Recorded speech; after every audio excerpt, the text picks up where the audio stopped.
What's happening, everybody? Ryan Thomas. Thank you so much for tuning in to the Thomas Take Sports Podcast tonight, right here on the Buffalo Fanbase Podcast Network or any and all podcasting platforms in which the Thomas Take Sports Podcast is streamed and recorded and heard loud and clear on all audio podcasting platforms as well. Really pumped up for this edition of the podcast tonight.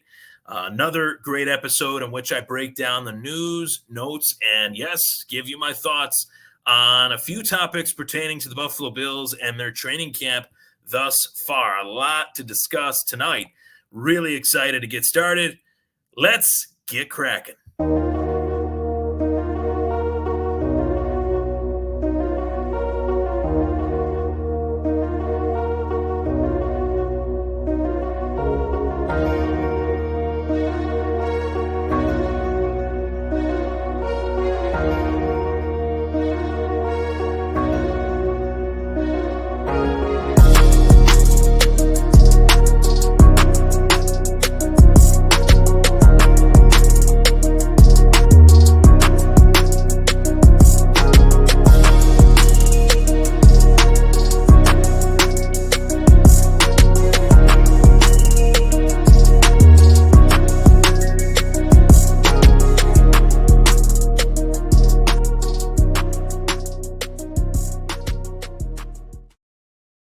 Okay, so as I told you guys, we were going to get cracking. We were going to talk about all of the training camp news and notes that I definitely wanted to discuss today. A lot to discuss because as each season approaches, we need to talk about training camp because this is what makes football so special is that training camp is built to be the last opportunity in which the players have their say as to who they are and where they should be ranked within the depth charts. They're all battling each other. And then once training camp is over, you're then a teammate to that person that you battled against or battled with for the better part of September, October, November, December, and then some, God willing, if you're a really good team. So training camp, to put it mildly, training camp is really an important opportunity for every player that is on the Buffalo Bills roster, all 90 guys, to show what they're capable of and to show where they belong and how they belong on the Buffalo Bills. So this is my favorite time of year. Training camp is a big point of emphasis for me, where I like to look at some of the players that nobody's heard of.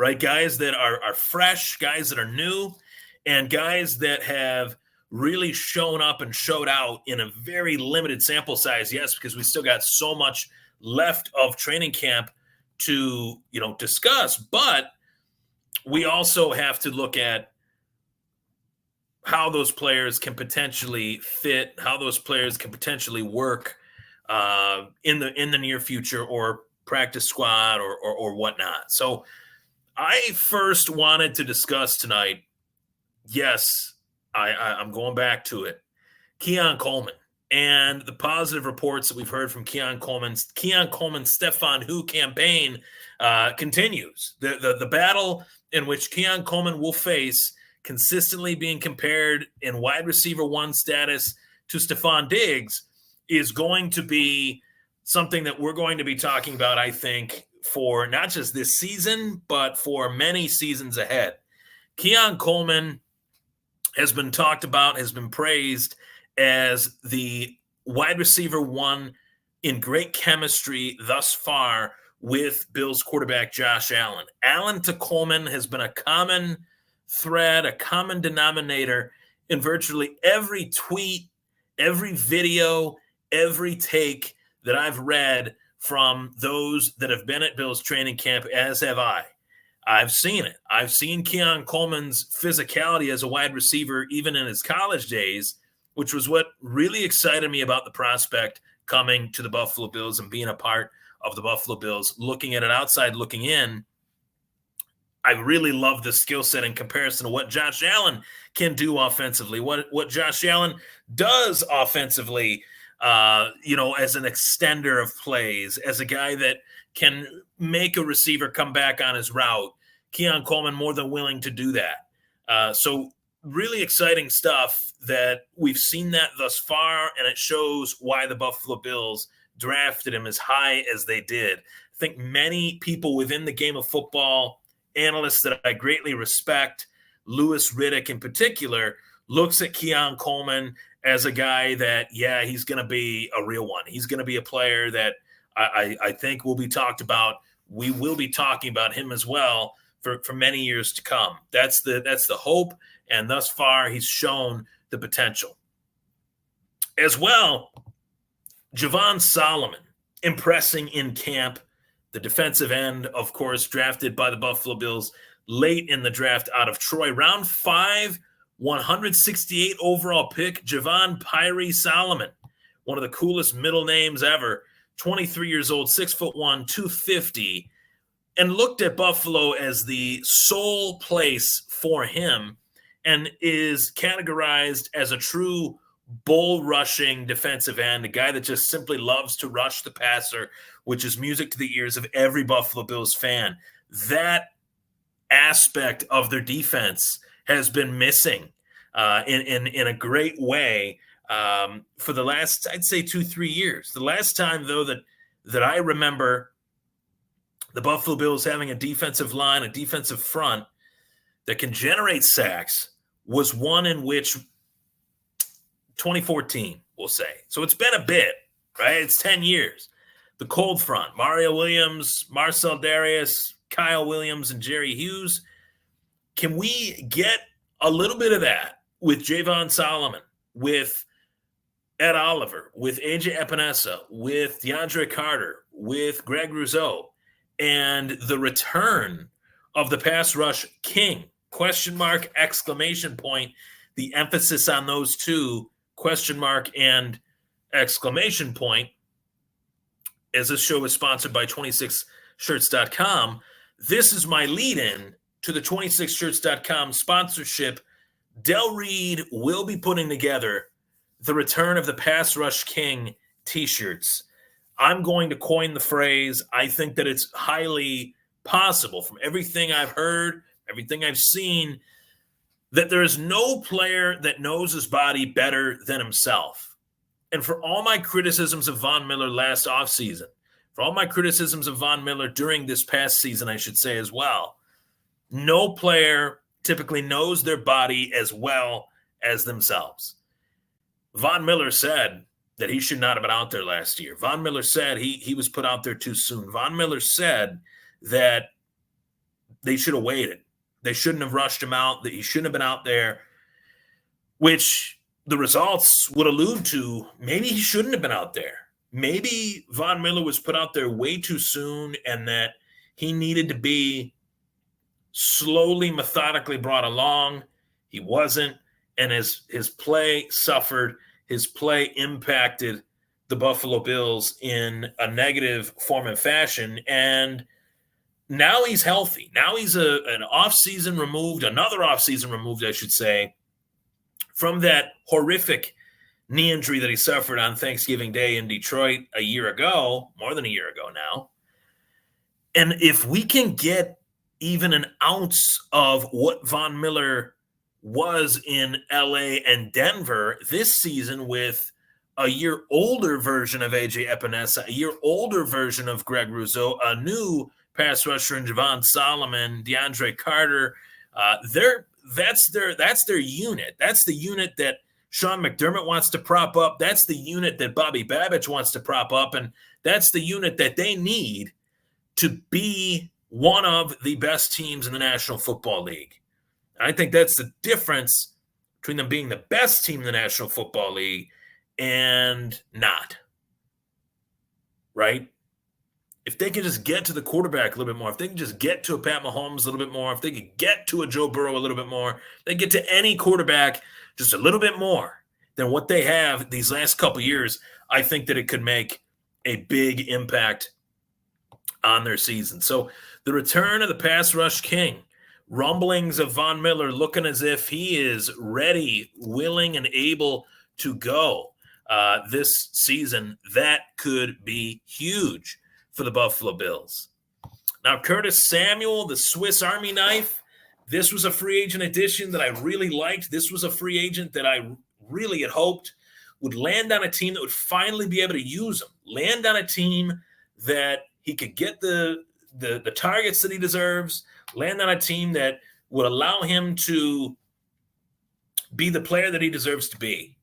Because Curtis Samuel was one of my favorite wide receivers in college. I loved what he brought to the Ohio State Buckeyes. I loved what he brought to the Carolina Panthers when they did have Cam Newton. And post Cam Newton, Curtis Samuel's career kind of went all different ways, right? Went from Carolina then to Washington hoping that Alex Smith was going to be their guy.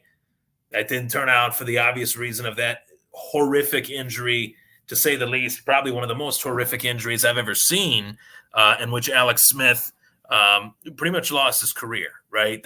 He came back, but he was never the same. He was never going to be the same after suffering that type of injury. So Curtis Samuel is a player that I look at as one that potentially Joe Brady will use in a wide variety of ways, not just lined up at wideout, not just lined up inside, outside, all around. That's how he's going to be used as a wideout. But I could see Curtis Samuel being used as a running back in swing pass formation sets, in screens, halfback screens, all sorts of different motions and things like that.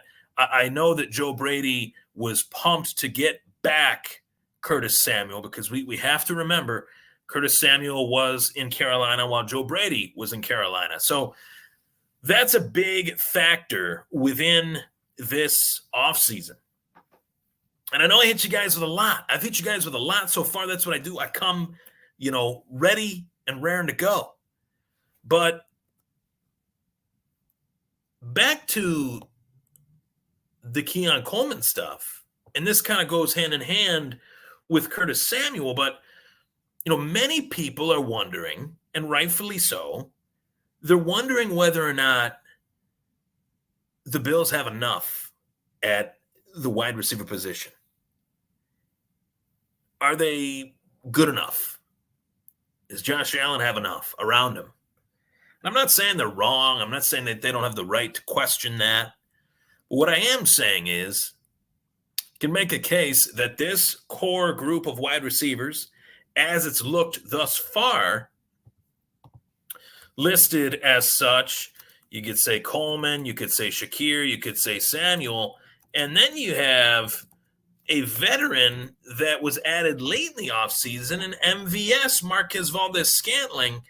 Those are four locks, I think, to make the roster. And you can also throw in Mac Hollins in that, I guess, group of five players, because of the fact that Hollins can block. He can run block, he can pass block.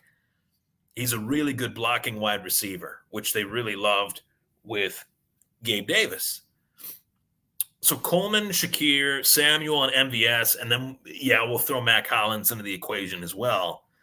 But realistically, when I look at all five of those guys, I like that group. I look at that group, I see youth, I see experience, I see experienced youth as well, and I also see some hunger on that group that I didn't see last year, from last year's group that included Stephon Diggs and Gabe Davis, included 240 targets that are now playing for Jacksonville and Houston, respectfully. So those 240 targets have to go somewhere. Some of them are going to go to the guys that you see here, Coleman, Shakir, Samuel, and MVS.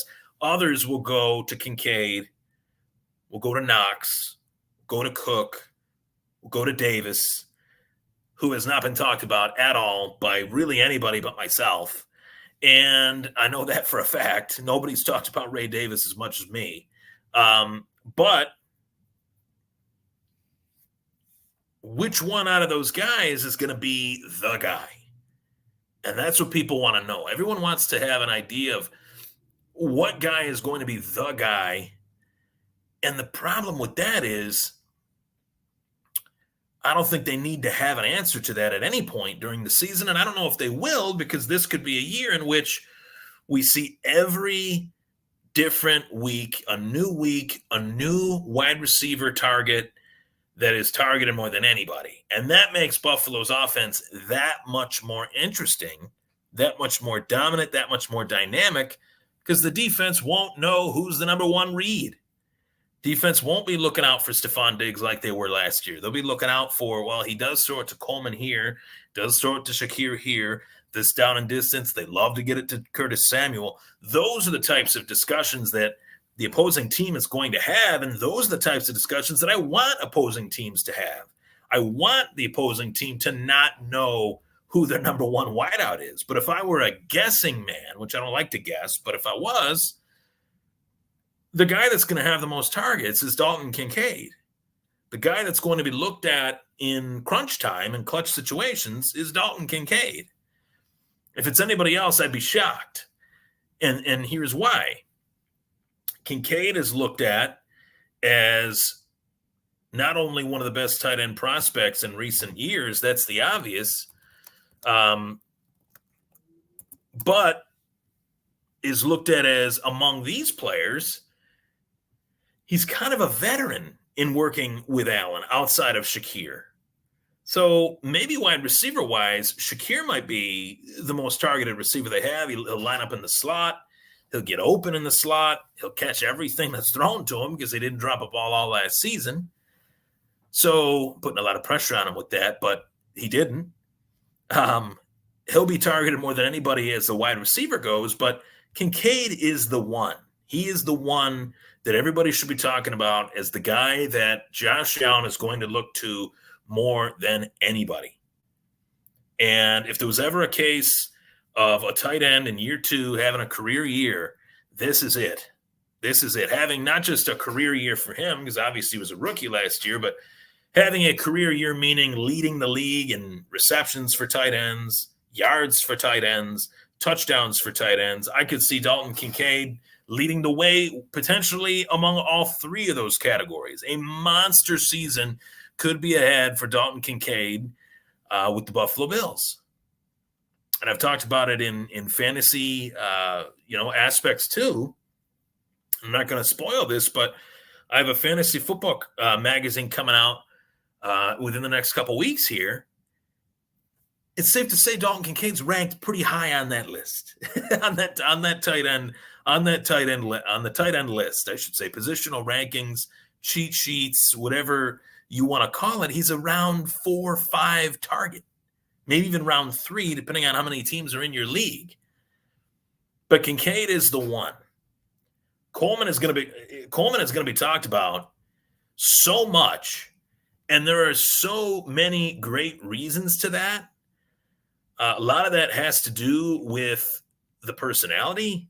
A lot of that has to do with the position. A lot of that has to do with the guy that he, quote unquote, is replacing within the position. But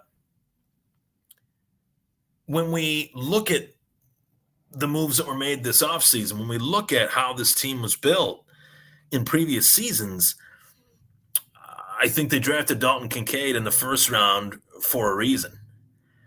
I think they drafted Keon Coleman as their first pick in 2024 for a reason. Those guys are going to be a part of this process here on rookie contracts for the next 3-4 years. Dalton Kincaid, he's got that 5th-year option. So breaking that down to what that'll be, those guys will be 2 focal point pieces, God willing, in short order, and they'll be on rookie deals, which is a luxury that not many teams have at the wide receiver and tight end position. So there you have it. Those are my training camp news and notes for the Buffalo Bills' first week of training camp. I will mention, to wrap this up, that the safety position is a point of worry for most Bills fans because Colt Bishop had an injury late in practice the other day, and the Bills have signed 2 free agent safeties due to Cole Bishop's injury, as well as Mike Edwards' injury. So safety is a position to watch. Safety is a position that could look much different than what was anticipated. And those safeties are so stinking important to what Sean McDermott and Bobby Babich want to do that they got to have two guys in there that they can rely on. And they got to have two guys in there that can stay healthy, can be relied upon. And that's what just makes the greatness of Jordan Poyer and Micah Hyde that much more of a feather in their own cap, that they were not only able to play for Buffalo for as long as they did, they were able to stay healthy for as long as they did. I know Poyer had his issues with his shoulder. I know Hyde has had his issues with his neck. That's why he's not on the team right now, as of now. But they got to figure it out. And I hope that they can. Right now is not the time you want to be losing, players for a long period of time heading into the season. This is the time of year where you want to learn who can be those key contributors to your team as you get closer to the season. You don't want to lose bodies. You don't want to lose players in camp. And the fact that they are is not a good sign. But hopefully it's not too long term. Of course, I really hope you guys enjoyed tonight's show. I wanted to bring you guys a great show. I know we're in the middle of training camp. There's really not game discussion yet, but I love putting out a podcast every week with the fan base as I do here tonight, and I hope you enjoyed it. With that being said, I'm Ryan Thomas. That was the Thomas Take Sports Podcast. I'll see you next week.